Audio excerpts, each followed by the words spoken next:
Hədis inkarçıları belə bir şübhə gətirirlər. Biz kitabda heç bir şeyi nəzərdən qaçırmadıq. Əl-Ənam surəsi 38-ci ayə.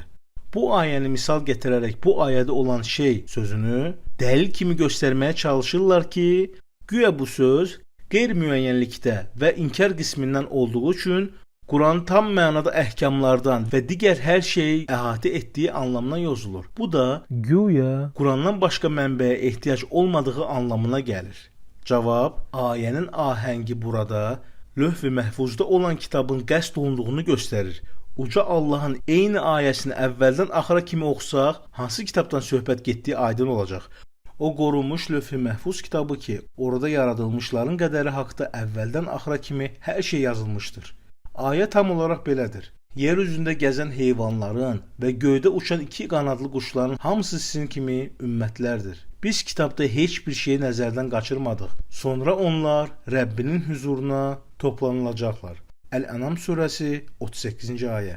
Bununla da aydın olur ki, burada Quran kitabı deyil, Lövh-i Məhfuzda olan kitabı qəsd olunur. Təfsir kitablarında da bu məqama işarə edilmişdir. Əl-Qurtubi demişdir, yəni Lövh-i Məhfuzda. Çünki Allah o kitabda baş verəcək bütün hadisələri yazmışdır. Bu təfsir bir çoxlarından gələn təfsirdir. Qədim alimlərdən bu fikrə müxalif olan olmamışdır. Abdurrahman Əs-Sədi isə təfsirində deyir: Lövh-i Məhfuzda kiçik və ya böyük heç nəyi nə ehmal etmədik, nə də heç nədən qafil qalmadıq. Hər bir Lövh-i Məhfuzda olduğu kimi sabitdir. Bütün hadisələr Allah qatında olan bu kitabdakı kimi necə yazılıbsa o cürdə baş verir.